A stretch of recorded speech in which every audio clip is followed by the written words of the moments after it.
Hey everyone, welcome back to Habs Tonight. It's time for another pre-game show. If you haven't tuned in yet to this channel, please do. Please subscribe. Please like, comment, anything. We are an interactive, fun, happy, positive community. I'm joined for his first time on the Habs Tonight channel by Drew Dekes. So, Drew, why don't you tell them a little bit about yourself? Well, yeah, first of all, it's just a privilege to be part of this show, right? I mean, we're Habs fans, talking to Habs fans with one of our favorite Montreal Canadiens of all time, Dale Weiss. And, it's still kind of, you got to pinch yourself because Dale is as down to earth as you could ever hope in a hockey player. You just wouldn't have even known that he was a hockey player, the way he carries himself and the way he treats everybody, including all the fans. So it's a privilege. We're stoked to get this opportunity, and we don't take it for granted. And I sure don't, that's for sure. Okay, let's just hop right into it, Drew. I kind of want to see what your thoughts were and a little bit of a recap of the game last night, today, wherever you are living. I don't know when it was. It's all a blur right now to most people. So let me get some of your thoughts here. Yeah, last night's game was interesting. I mean, I didn't catch much of the first period only because, as you know, I was at work, so I had to race home and catch up on what I missed, which of course was Kotkaniemi's goal, as you and Nick eloquently predicted. So that was a blast to see that work out for you guys. And then in my head, I was thinking while watching your guys' pregame report that it was finally time for Phil Deneau to, get that monkey off his back, which he did. And a lot of other Habs fans felt the same way, as we saw on Twitter last night. So yeah, it was probably, I mean, Dominic Ducharme said it was their best game so far this season. And I think that's hard to disagree with because of how much the Canadiens really asserted play, controlled play in the offensive zone specifically, right? We saw a lot of puck possession from them, and the Canucks have had a lot of ups and downs pretty much all season. So it was kind of hard to know exactly how that game was going to turn out. But at the end of the day, the Canadiens came out with a big 5-1 win. Carey Price back to his old self too, and that's encouraging for a lot of folks, I think. Yeah, for sure. It is so nice to see Carey Price back to his old self. I think the stats were like 3-0-1, a 950 or above save percentage, less than 1 goals against average. I mean, I don't understand the doubters. I mean, they have their opinions. That's fine. We know everybody has their own opinion. They have the right to their own opinion, but you just can't count a guy like Carey Price. Just the caliber and his accolades speak for themselves. One other guy I want to talk about accolades speaking for themselves is Jeff Petry this year. He scored last night. He's got 24 points in 25 games. He's got 10 goals, 14 assists. Is it too early for the Norris talk? I don't think so. I think we all know that by now that he's already in the conversation, and that's kind of a league-wide opinion that's shared, at least as far as I've seen so far. And if you watch him enough, you know that as well. And it's his consistency also all season long so far. But it's all the little details that he does well. I don't think there's many flaws to his game. I love the way he kills plays. I love the way he checks guys. He's not dirty. He is obviously offensively gifted also and can carry the puck up the ice. He just does so many things well. He's got size too. So just hard to find a flaw in his game. And he's just continued to flourish in his role ever since Shea Weber went down a couple years ago and he basically became the #1 guy. He's kind of still the #1 guy, in my opinion, overall. Weber's Weber, and he's a captain. He's the captain for a reason, and all that kind of thing. But when it comes to leading by example, Petry's doing a heck of a job right now. So, oh, for sure, I have to agree with all of that. And speaking of Petry and the D-corps, we saw Schrock go down to an injury, and we know he went back to Montreal today. So we're going to see Victor Mete back in the lineup. I'm not sure about the D pairings. It's kind of hard to predict with Dominic Ducharme because he likes to mix those lines up. We saw Deneau, Byron, Anderson started the game, threw everybody for a loop. Nick and I thought it was a completely different lineup than what we talked about. But we can almost predict that Mete is either going to line up with, I'd say, with Brett Kulak or Weber. It's one of the two. I don't think you can split up the Petry Edmondson pair right now. So we might see Romanov with Weber finally, that some fans have been hoping for. A top 4 role for that kid would be huge. But Victor Mete under Dominic Ducharme, we've seen Kotkaniemi, Drouin, and some of these other players excelling with this a little bit of freedom. They're still having a responsibility, but freedom to make mistakes. Will we see a new Victor Mete tonight?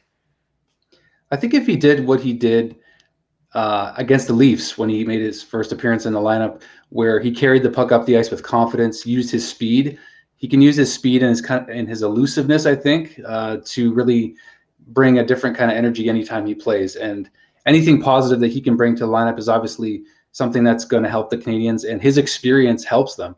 So he knows what's expected of him tonight, as Don Bouchard said today in the pregame presser. And I think, it's a good thing that, like you mentioned earlier, Brandon, that Bergevin didn't get intimidated by this trade notion when it comes to Victor Mete, because right now they need him, and he's going to have an opportunity to make a difference tonight. Exactly. I think most fans are kind of happy now that he did not make that trade.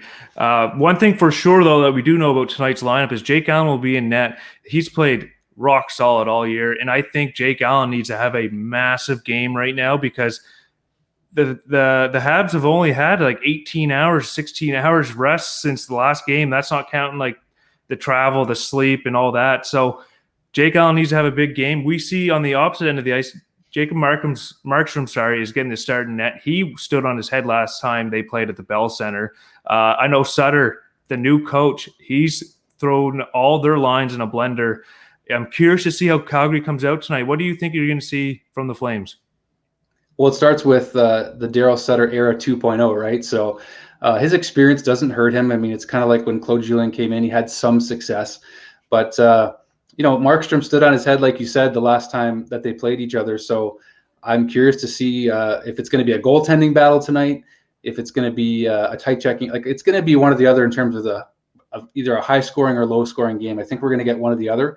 With the Canadiens playing last night, it could work really well in their favor, or it could work really bad in their favor. But I think based on just the energy and the positivity that came out of last night's win, namely with Phil Deneau getting that monkey off his back, and just the overall fantastic structure overall from the team, it's hard to see them not picking up off that energy and continuing it tonight. So I'd be surprised if this wasn't maybe a lower scoring game, but again, it's hard to predict. And Bob McKenzie is one of the best hockey minds in the world. He doesn't like predictions, but we try our best, that's for sure. I agree completely. I think the Habs have to match the intensity if they have the energy and the legs to do so, because we know teams under a new coach love to impress the new teacher, right? So Calgary will be coming out flying, I'm assuming, or I could be completely wrong with their line shuffling. It could throw them into a little bit of a mess until they figure out their new system, kind of like the Habs. We said to be patient, so Flames fans, they may have to be patient with the Flames tonight, because a new coach and new systems, it can take a little bit of time getting it used to. But I think the energy from the Flames has to be matched by the Canadiens if they want to have a hope tonight. And once again, Jake Allen has to be key. So one thing I want to ask you before we get off here, Nick and I did it last night. I was lucky enough to pick KK, so I'm superstitious. I'm wearing my KK jersey again. I got my Weiss and Price jersey up. I want to know, what do you think the score will be tonight, and who do you think will score for the Habs if they do in fact score? Well, the first player that comes to mind is Thomas Tatar. I like where he slots in on this third line with Deneau and Yoel Armia. I mean, I'm so glad that Dominic Ducharme wasn't afraid to break up the first line, because last night that helped Philip Deneau get that first goal, right? So in terms of an overall score, I'd like to say 4-2 Montreal, although I don't know that they'll have the energy to get 4 pucks in, but they might. Like I said, it could work well in their favor by carrying over some positive momentum so soon into this game. So I want to say 4-2. I think Thomas Tatar gets on the board. He had a couple chances last night. Nick Suzuki didn't quite get on the board last night, as Nick predicted, but I think he could get on the board tonight, at least an assist or a goal. We'll take either one. And since this is Habs tonight, obviously I'm going to pick the Habs to win, but I'm going to say 3-2. I think it's going to be a little bit of a goaltending duel, but also two teams knowing that they're battling for the 4th position right now in the standings. So I don't know if we're going to see a run and gun offensive game. I may be completely wrong, so please don't roast me too much. But this is another hot take that you can't roast me about. I'm going to predict, like I said, 3-2, Habs win, and I think Jake Evans pots one tonight, and it might even be a shorthanded goal. That would be a welcome addition to that score. If he almost had a couple of shorties last night. I mean, Deneau came in on a breakaway. I think it was Deneau and Drouin both got breakaways. One of those was shorthanded, and I was like, oh man, here we go, the 8th shorthanded goal of the season. But yeah, Jake Evans, man, he had one earlier this season, a shorty, and whether or not it's a shorty, we don't care. It'd be great to see that prediction come through for sure. All right, guys, this is the Habs tonight. We enjoy doing these pregame shows. We're going to be putting out tons of more content, not just pregame shows. I think once the Montreal team gets off the West Coast trip here, I think we'll start doing some postgame shows as well, because it is fairly late in the night for us. But if you are enjoying this content, please hit the subscribe button, like, comment, follow us on all platforms. We're Habs Tonight. We love interacting with everybody. So make sure you do join the conversations when you see us active, okay? So everybody, I hope you have a great night. Let's hope for a Habs win here, and I hope everybody has a good rest of their week. Go Habs.